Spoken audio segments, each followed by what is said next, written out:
Edward Fox, born April 13, 1937, in Chelsea, London, emerged into a world rife with drama and complex family dynamics.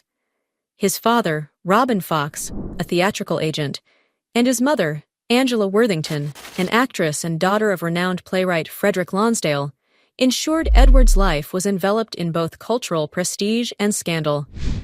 The tensions began before his birth. Robin's infidelities cast a long shadow over the family, including alleged long-term relationships with other women, and even ties to royalty, creating a mix of gossip, secrecy, and intrigue that would shape Edward's worldview. Angela herself carried a legacy of social complexity, having been born out of wedlock, which brought its own societal pressures in early 20th century England. Edward's formative years were marked by the turbulence of World War II. His family relocated to Sussex to escape London bombings, experiences that left him with vivid memories and recurring nightmares, ultimately contributing to his reserved, introspective nature. At 13, he entered Harrow School, where he struggled academically, particularly in mathematics, scoring just 3% on his entrance exam, yet his father's influence secured his place. While Edward enjoyed learning French and German, he found the school's approach to drama uninspiring, feeling constrained by rigid traditions rather than encouraged to explore creativity. Visits from figures such as Winston Churchill left little impression. Edward was already cultivating a mind that resisted conformity. Leaving Harrow in 1955, he soon joined the Army for national service, initially aspiring to join the Coldstream Guards, but ultimately serving in the Loyals Regiment.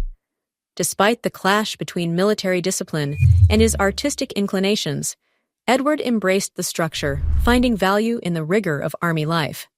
Upon completing his service at age 20, he pursued acting seriously, auditioning in London and joining the Royal Academy of Dramatic Art, RADA, in 1958.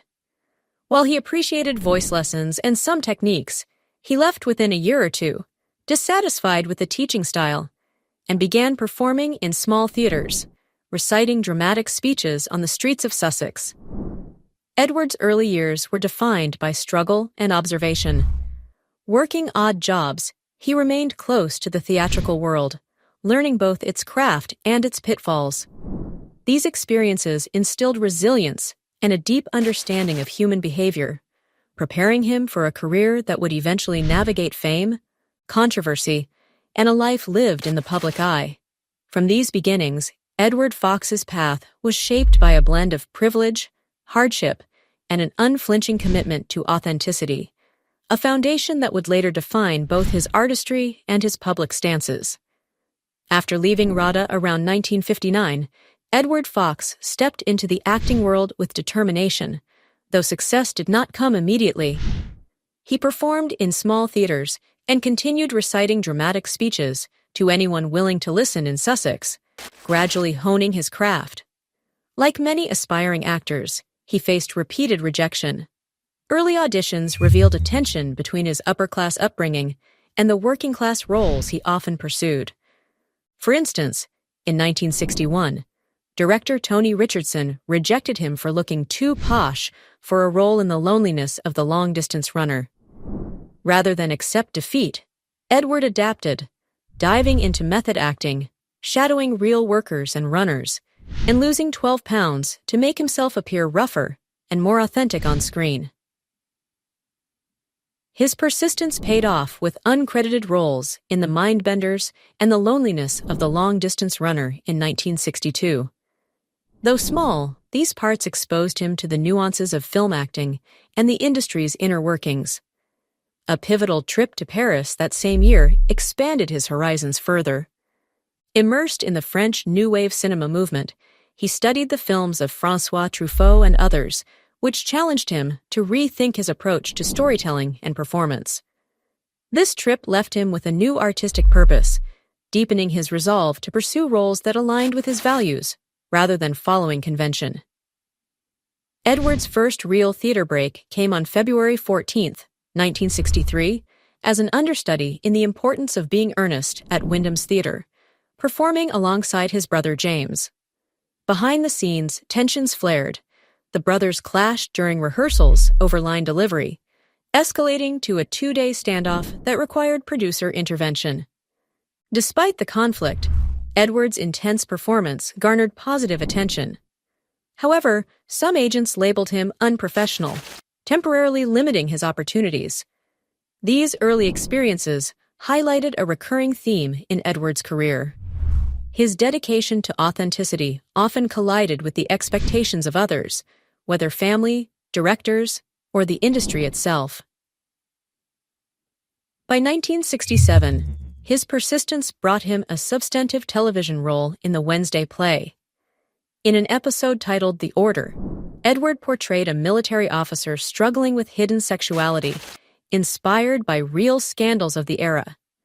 The role was daring and controversial, prompting over 120 viewer complaints, including threatening letters, and even causing rifts within his family.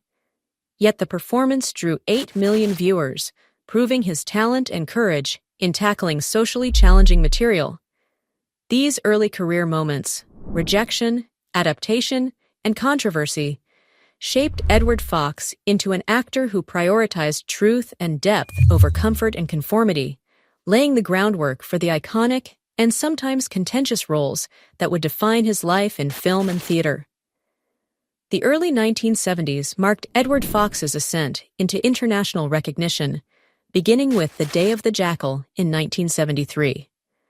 Portraying a cold-blooded assassin, Fox approached the role with meticulous preparation, spending 60 hours training with a custom .22 rifle alongside former mercenaries in Paris. His dedication to realism drew attention from MI5, who monitored the set, concerned about the level of expertise he was acquiring.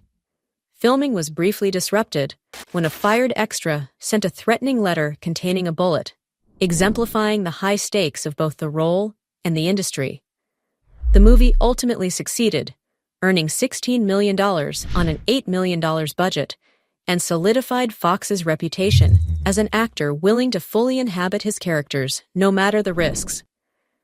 Fox continued tackling challenging roles, with Edward Mrs. Simpson in 1978, playing King Edward VIII in the controversial series about the king's abdication for love. The subject matter provoked outrage among royalists.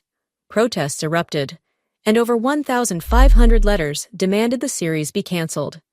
Yet the show attracted millions of viewers per episode, demonstrating Fox's ability to navigate public scrutiny while maintaining performance integrity. His defense of historical accuracy and commitment to truth in storytelling reflected a career-long ethos. Roles must resonate authentically, not simply appease audiences.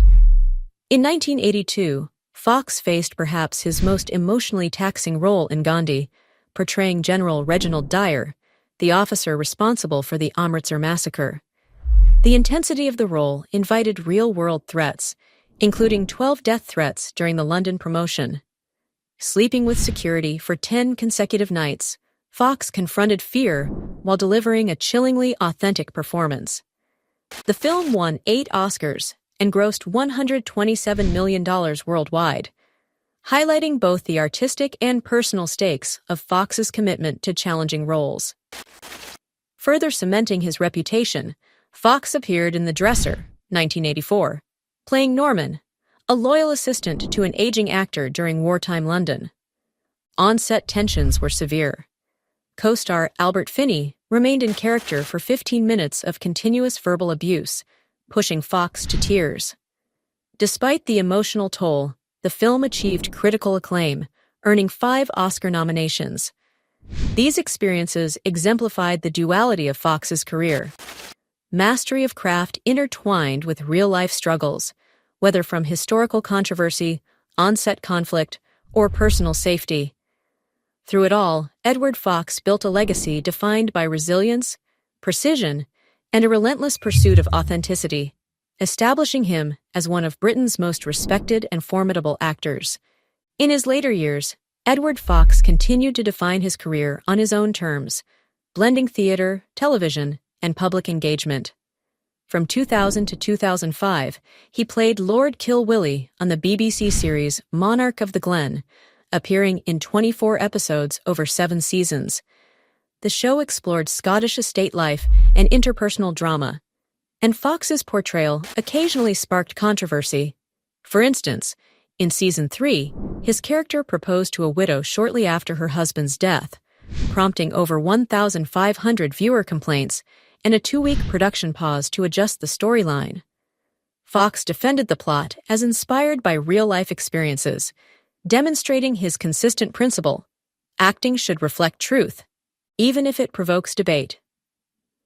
Beyond acting, Fox pursued deeply personal projects.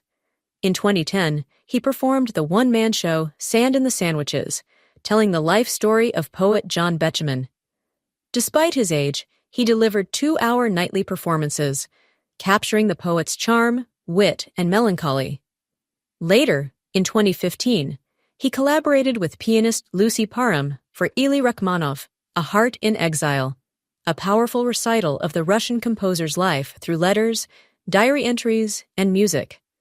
These projects allowed Fox to combine artistry with profound emotional storytelling, often highlighting underappreciated historical or cultural narratives. Fox also embraced family collaboration. In 2018, he shared the stage with his son Freddie in Oscar Wilde's An Ideal Husband, portraying father and son with a dynamic chemistry that enthralled audiences. Public readings of British poetry in 2019 further showcased his dedication to cultural preservation, while his selective approach to acting demonstrated his commitment to meaningful work over mere celebrity. At the same time, public controversies touched his family. Edward's nephew, Lawrence Fox, made headlines for outspoken political views and legal troubles, culminating in a 2024 court ruling requiring Lawrence to pay $180,000 for false online accusations. Edward himself entered the media spotlight in 2021 when he questioned COVID-19 lockdowns and vaccines, a stance that diverged sharply from most British actors. In 2025, he led a local protest to preserve a vital railway crossing, leveraging his fame for civic activism. That same year, he addressed rumors about declining health and openly acknowledged the advantages of nepotism in the acting world, emphasizing that family connections had aided younger Fox's careers. Even at 88, Edward Fox remains an emblem of resilience, integrity, and artistic devotion. He continues to choose roles carefully, engage with causes he values, and assert his principles in the face of social and cultural pressures. Through decades of theater, film, and public life, Fox demonstrates that a long career in the spotlight does not diminish the capacity for curiosity, courage, or meaningful contribution. His story is one of enduring relevance, bridging generations while staying unwaveringly true to personal convictions,